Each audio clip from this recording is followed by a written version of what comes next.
Hello friend, UPI ने digital payment के क्षेत्र में एक बहुत बड़ा बदलाव लेके आया है। इसकी शुरुआत 2016 में हुई थी। आप यूपीआई का इम्पोर्टेंस इसी तरह से समझ सकते हैं कि आज छोटे से छोटे रिटेलर या बड़े से बड़े रिटेलर या होलसेलर, यहाँ तक कि सब्जी वाला, चाय वाला, ये ठेले वाला, सब लोग यूपीआई पेमेंट का यूज कर रहे हैं।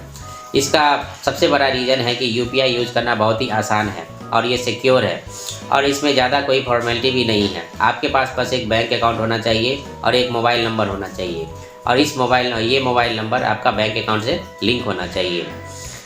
यही कारण है कि यूपीआई का जो वॉल्यूम है दिन प्रतिदिन बढ़ता चला जा रहा है।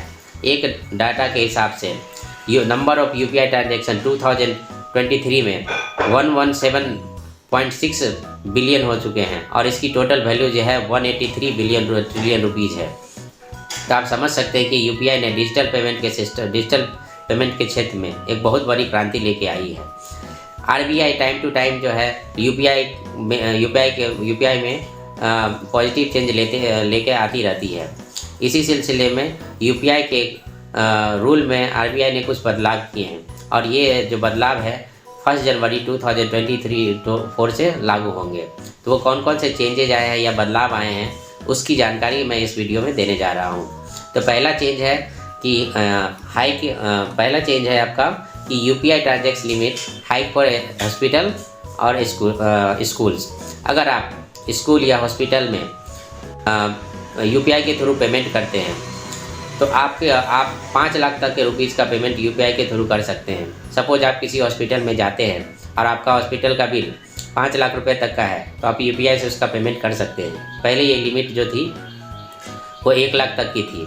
वहीं अभी यही कोई एजुकेशनल इंस्टीट्यूशन जैसे कॉलेज, स्कूल में अगर आप पेमेंट करते हैं तो यूपीआई के थ्रू आप इसमें 5 लाख तक का पेमेंट कर सकते हैं और पहले ये लिमिट 1 लाख रुपए की थी। सरकार ने इस लिमिट को इसलिए इंक्रीज़ किया है ताकि ज़्यादा से ज़्यादा लोग यूपीआई ट्रांजैक्शन को अडॉप्ट करें और डिजिटल पेमेंट का जो ग्रोथ बढ़ रहा है वो बढ़ता रहे। और क्योंकि ये इजी टू यूज भी है इसलिए ज़्यादा से ज़्यादा लोग इसको अपना भी रहे हैं। दूसरा जो चेंज लेके आए हैं वो deactivation of inactive UPI ID. RBI ने पेमेंट बैंक एप्लीकेशन या बैंक को कहा है कि अगर कोई भी यूपीआई आईडी 1 साल से ज़्यादा इनएक्टिव हो गई है तो उसको आप डीएक्टिवेट कर दें। तो अगर आपका यूपीआई अकाउंट आपने ओपन किया है जैसे फ़ोनपे, गूगल पे या भारत पे या अमेजन पे या और भी यूपीआई जो भी बैंक भी बहुत सारे यूपीआई आईडी की फैसिलिटी देती है। तो अगर आपने यूपीआई आईडी 1 साल पहले क्रिएट किया है और वो अभी तक इनएक्टिव है यानी कि आपने उससे कोई ट्रांजैक्शन नहीं किया है तो आरबीआई ने सारे बैंक या पेमेंट बैंक एप्लीकेशन को ये निर्देश दिया है कि वो सारे इनएक्टिव यूपीआई आईडी को डीएक्टिवेट कर दें। या कोई अकाउंट नंबर भी यूपीआई अकाउंट नंबर आपने अगर ओपन करवाया है, अगर 1 साल से कोई ट्रांजैक्शन नहीं है तो उसको भी डीएक्टिवेट हो सकता है। तो अगर आपका यूपीआई अकाउंट डीएक्टिवेट हो गया है तो आप उसको रीएक्टिवेट करवा लें। ये प्रोसेस बहुत ही आसान है। इसमें आपका SMS फैसिलिटी के द्वारा या ऑटो ऑथेंटिकेशन से आपका यूपीआई फिर से एक्टिवेट हो जाएगा। ये प्रोसेस बिल्कुल ही ईजी है। आप मोबाइल एप्लीकेशन पे जाएंगे जिस पे भी आपका यूपीआई अकाउंट है उसमें ऑप्शन आता है रीएक्टिवेट यूपीआई आईडी। तो आप रीएक्टिवेट यूपीआई आईडी करेंगे तो अपने आप ही वो SMS फैसिलिटी के जरिए अगर आपका आईडी जो है एक्टिवेट कर लेंगे और आप फिर से यूपीआई के ट्रांजैक्शन कर पाएंगे। तीसरा जो चेंज लेके आए हैं यह है कि यूपीआई लाइट वॉलेट जो लास्ट ईयर लॉन्च किया गया था उसके लिए ट्रांजैक्शन लिमिट में भी कुछ चेंज कर दिया गया है। तो पहले यूपीआई लाइट से आप 200 रुपये के ट्रांजैक्शन आप सेंड कर सकते थे, वो भी बिना इंटरनेट के। वहीं इसकी लिमिट 500 रुपीज़ कर दी गई है और लेकिन maximum limit of UPI transaction जो है यूपीआई लाइट ट्रांजैक्शन जो है वो 2000 रुपये तक ही रखी गई है। उससे ज़्यादा का आप यूपीआई लाइट से यानी कि बिना इंटरनेट कनेक्शन के 2000 से ज़्यादा आप ट्रांसफ़र नहीं कर सकते हैं। लेकिन यहाँ ध्यान में रखने वाली बात यह है कि जो पर्सन ये यूपीआई पेमेंट रिसीव कर रहा है उसके पास इंटरनेट कनेक्शन होना चाहिए।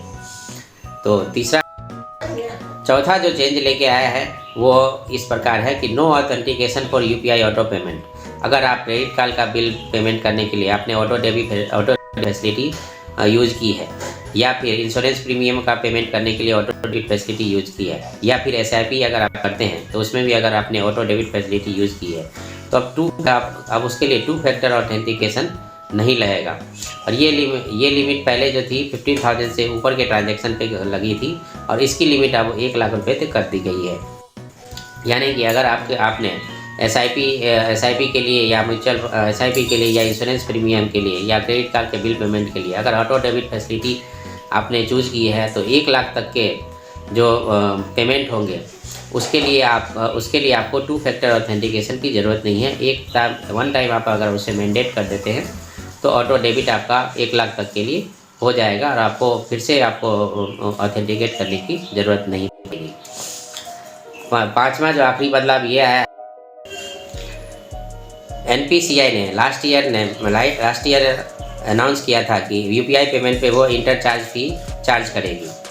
ये पेमेंट सेलेक्ट मर्चेंट पेमेंट पे एप्लीकेबल था जिसकी ट्रांजैक्शन वैल्यू 2000 और उससे कम हो, 2000 से कम ही की हो, उस पर एप्लीकेबल था। अब ये इंटरचार्ज फ़ी 2000 से ऊपर के ट्रांजैक्शन पे नहीं लगेगा, तो ये एक पॉजिटिव साइन है। तो ये सब जो आपके जो चेंजेज आए हैं वो 1 जनवरी 2024 से एप्लीकेबल होंगे। और इस वीडियो को इसमें मैंने पूरे जो अपडेट थे उसको समराइज़ करने की कोशिश की। अगर आपको ये वीडियो अच्छा लगा तो इसको प्लीज़ लाइक और शेयर करें, और सब्सक्राइब करना बिल्कुल ना भूलें। Thanks for watching.